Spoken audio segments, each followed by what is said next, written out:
Hello. Since you've clicked on this video, you're already into trading and you know that there are different asset classes that we can trade in financial markets. For example, we have stocks, we have cryptocurrencies, we have government currencies in forex market, and then we have commodities.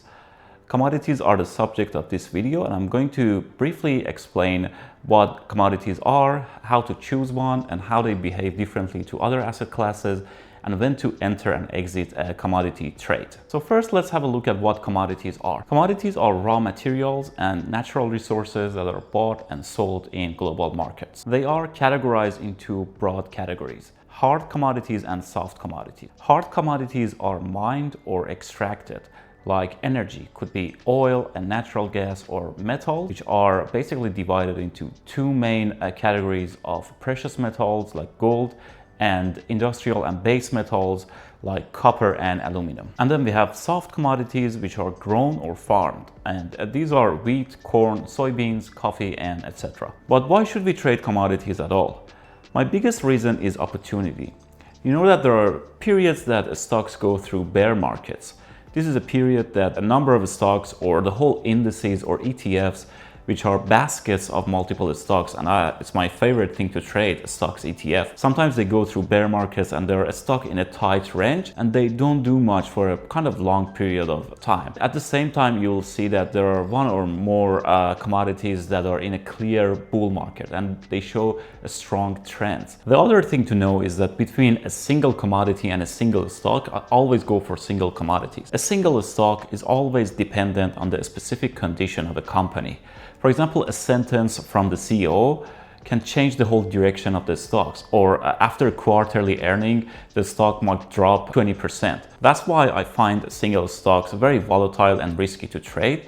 But on the other hand, commodities rely more on macroeconomics, not the specific earnings of a company. This means for me, they're more predictable, and also they form more long-term trends because macroeconomics like inflation, they don't change overnight. They're part of long-term cycles, which again matches my swing trading strategy. The next topic is how to choose a commodity to trade. First of all, you should know that every commodity has a personality. And my number one rule is to, before trade any commodity, you need to live with that commodity's price action for at least 6 months. Some commodities trend relatively smoothly.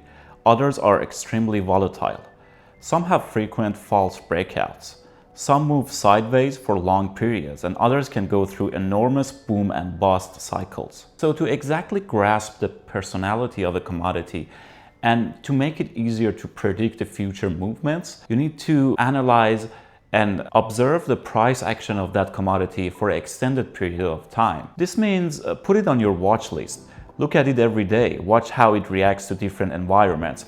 For example, how it reacts to the inflation report, CPI, or how a certain commodity reacts to geopolitical news. And then you can realize this move is normal, but some other move is unusual, and this could be a start of a new trend. A significant principle for me regarding trading commodities is that I'd rather know a handful of commodities very well instead of knowing 30 commodities poorly. So after you have a bunch of commodities on your watch list for at least 6 months, observe their behavior in different environments, you tend to develop your own favorite commodities. For example, I never trade agricultural products because they don't have clear trends and they're really dependent on the weather. Also, I don't trade oil. It hardly creates trends, and also it's very politicized.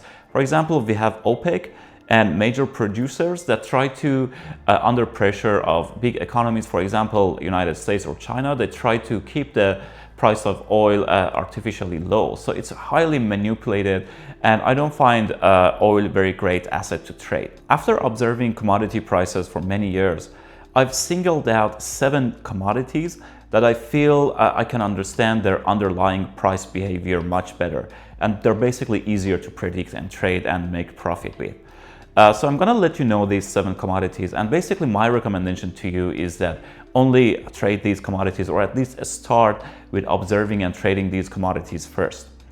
These 7 commodities are gold, silver, copper, aluminum, uranium, platinum, and lithium.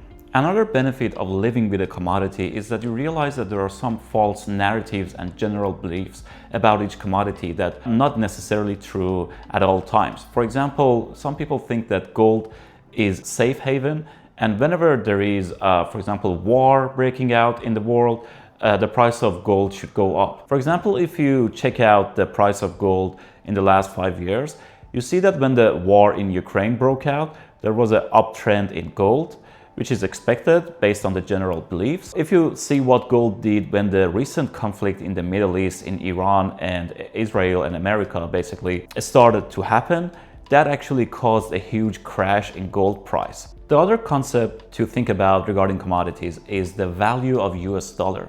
This is something that you can check in TradingView or other platforms as DXY, which is the value of US dollar against the other major currencies in the world. As you know, all commodities are priced in US dollar.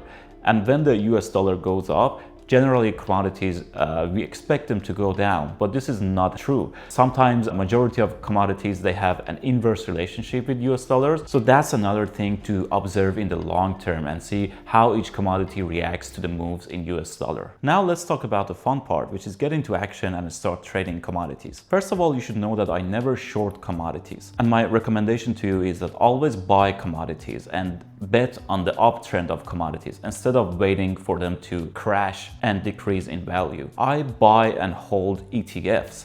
And as I said, my time frame is medium term for swing trading, at least weeks or months. There are multiple ETFs that you can trade and gain exposure to specific types of commodities. For example, for gold, we have SPDR gold shares. Lithium, for example, have Global X Lithium and Battery Tech ETF. So now we are on the chart and I'm going to go through my technical analysis rules that I follow to trade commodities. Some people use indicators, some people use moving averages. The one that I use is called price action. Basically the purest and simplest form of horizontal lines and diagonal lines. The one that we're looking at right now is LIT, gives you exposure to the price of lithium. A major principle for me is that I always have the chart in weekly or monthly. So this is a horizontal line. It's very easy to find. After you practice more, you get better at finding the horizontal and diagonal lines on a chart. Basically, lines are areas. It's not like a flat line. It's basically a range. I don't want to make my chart very busy, so I use just lines instead of drawing like a rectangle. As you can see in price of lithium, this area is a major resistance which can turn into support later. There are other horizontal lines that we can draw here, so I've drawn them for you. As you see, each of these areas are important and they can act as both a resistance and support. And also this is a diagonal trend line that I'm gonna draw here. So as you see, the simplest form of price action is just horizontal lines and diagonal lines that the price has reacted to them multiple times in the past. As I said, I only buy commodities, which means that there are only two strategies that you can naturally make profit. The first one is a breakout strategy. For example, you see this downtrend, this long-term, multi-year kind of bear market downtrend was broken here. This signals something to us to pay more attention. If the trend is strong, you can get into this asset and buy a position. And the second strategy is trading on pullbacks. So every uptrend, obviously the price of the asset won't go up indefinitely. There will be pullbacks on the way. And when we are in an uptrend, there are times that the price pulls back to a major resistance or support line. So when it pulls back to it, we call it support.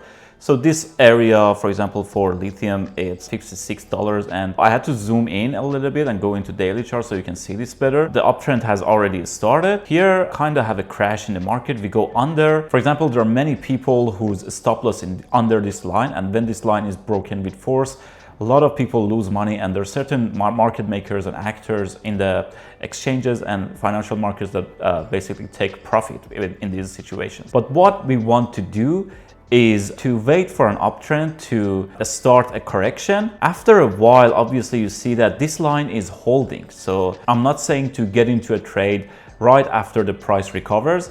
We wait for a while and we see that every time the price is near the support line, the buyers step in, and they push the price higher. So this is the area that you can start to buy the asset, but obviously it's not guaranteed, and you should have your stop loss and risk management strategies as well. Position, for example, you start here and you can hold it for a few months, and as you see that the trend is losing steam, you can get out of the trade. I hope you found the content that I provided to you useful. Please like the video if you got any value out of this video, and if you have any questions, I'm happy to answer you in the comment section. Happy trading!